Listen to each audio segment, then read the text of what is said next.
Ini adalah kubah hijau sebuah masjid di Jazirah Arab, yang di bawahnya terdapat 3 makam orang paling mulia di dunia.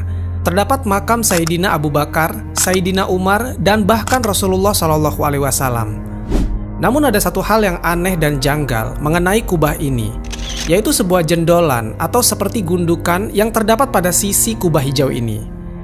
Banyak isu dan cerita-cerita yang beredar mengenai gundukan ini. Ada yang bilang bahwa ini adalah jasad seorang pria yang tewas di sana, dan jasadnya tidak bisa dilepas dan lengket di kubah itu, sehingga terpaksa jasad itu dimakamkan di atas sana.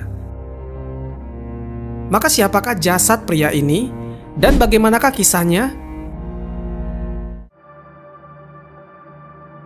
Kubah masjid berwarna hijau yang sedang kita bahas ini adalah sebuah kubah Masjid Nabawi yang terletak di Madinah.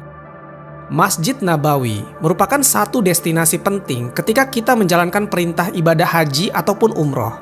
Banyak orang-orang dari seluruh penjuru dunia datang dan berkunjung ke sini. Sebagian lainnya memang mengkhususkan untuk melihat atau berziarah ke makam Rasulullah SAW dan para sahabatnya.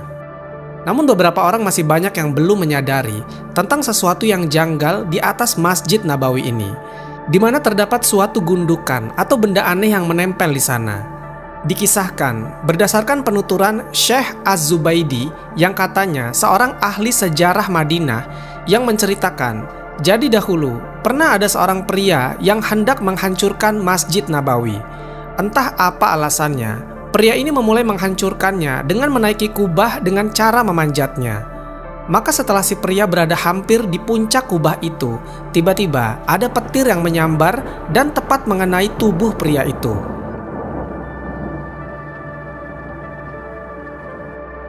Tubuh pria itu seketika hangus dan gosong.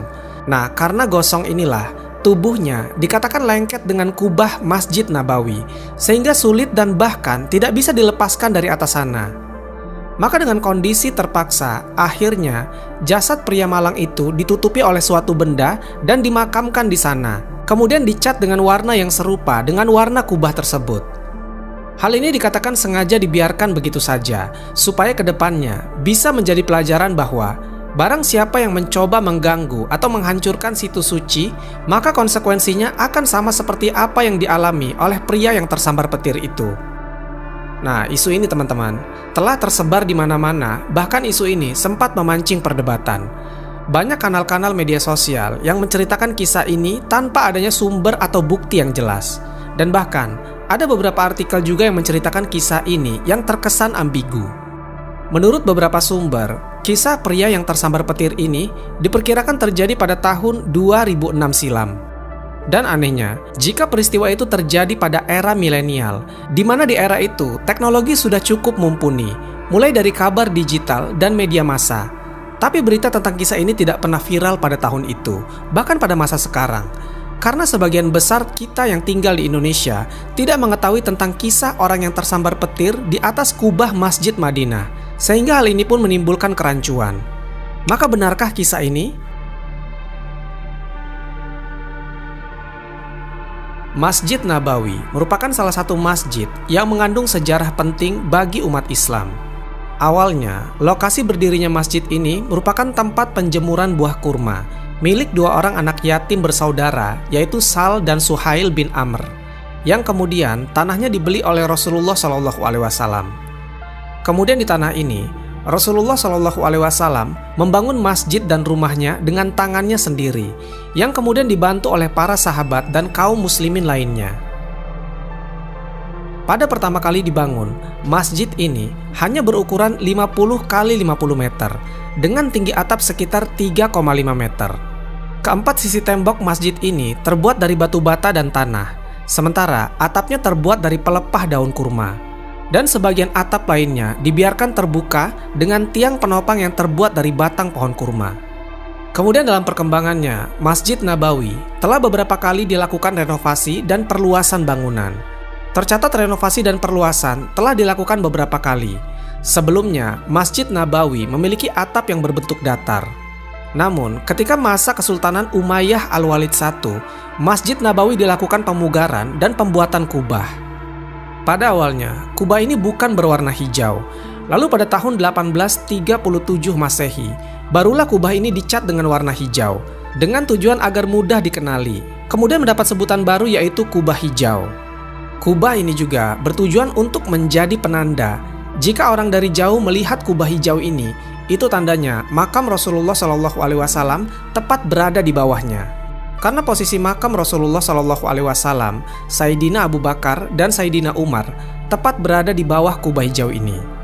Maka yang jadi pertanyaannya adalah, pria yang dimakamkan di atas kubah ini secara langsung memiliki posisi yang lebih tinggi jika dibandingkan makam Rasulullah SAW yang ada tepat berada di bawahnya. Sementara si pria dikatakan adalah orang yang fasik, orang yang mencoba menghancurkan masjid Nabi. Bagaimana bisa Allah Subhanahu wa Ta'ala muliakan makam pria ini yang posisinya lebih tinggi daripada makam Nabi? Tentu itu merupakan sesuatu yang janggal. Secara Rasulullah SAW merupakan manusia terbaik yang pernah diciptakan oleh Allah Subhanahu wa Ta'ala. Sementara si pria adalah orang yang fasik dan munafik. Bahkan di cerita disebutkan bahwa sebelum si pria itu berusaha menghancurkan kubah masjid, dia sebelumnya menghancurkan beberapa makam di kuburan Baqi. Dan juga disebutkan bahwa pria itu adalah orang yang berasal dari golongan Wahabi Salafi, yang dikatakan tidak menyukai adanya bangunan yang berdiri di atas makam. Misteri akan kisah ini pun sempat menjadi perdebatan banyak orang, dan sebagian besar banyak yang tidak percaya dengan cerita ini. Demi meluruskan isu ini, PT Bin Laden, yang merupakan salah satu perusahaan yang bertanggung jawab mengelola kota Mekah dan Madinah, memberikan klarifikasinya di blog pribadi mereka. Mereka menjelaskan bahwa gundukan yang ada di kubah hijau itu bukan mayat, melainkan semacam jendela atau al-rosen, yang dulu fungsinya untuk membersihkan bagian dalam kubah. Namun saat ini jendela itu sudah ditutup dan tidak pernah dibuka atau dipakai lagi. Selain itu, pengelola Masjid Nabawi pun buka suara mengenai isu ini. Direktur Humas Masjid Nabawi, Abdul Wahid Al-Hettab mengatakan, isu yang berkembang mengenai gundukan di atas kubah itu tidak benar. Itu adalah cerita bohong. Jika ingin mengetahui secara detail soal Masjid Nabawi, silakan mengunjungi museum yang ada di salah satu sudut Masjid Nabawi. Sejarah hingga informasi apapun tentang masjid ini ada semua di sana. Jadi telah jelas bahwa gundukan di atas kubah masjid bukanlah mayat, itu hanya jendela.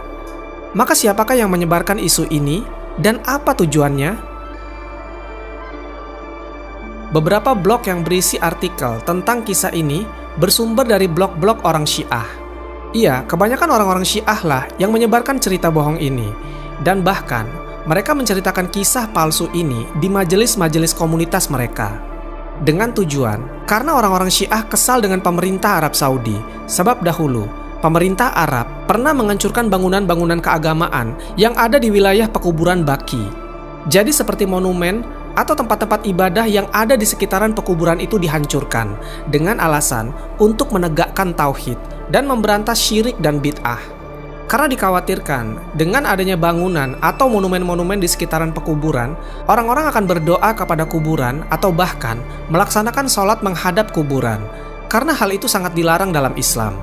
Nabi SAW bersabda, "Bumi seluruhnya adalah masjid, tempat untuk sholat, kecuali kuburan dan kamar mandi." Hadis riwayat Ahmad. Ibnu Hajar Al-Asqalani juga mengatakan, pada intinya, kuburan bukanlah tempat untuk beribadah. Karena hal inilah, orang-orang Syiah menyebarkan kisah ini demi berusaha menjatuhkan Islam. Bagaimana menurut kalian?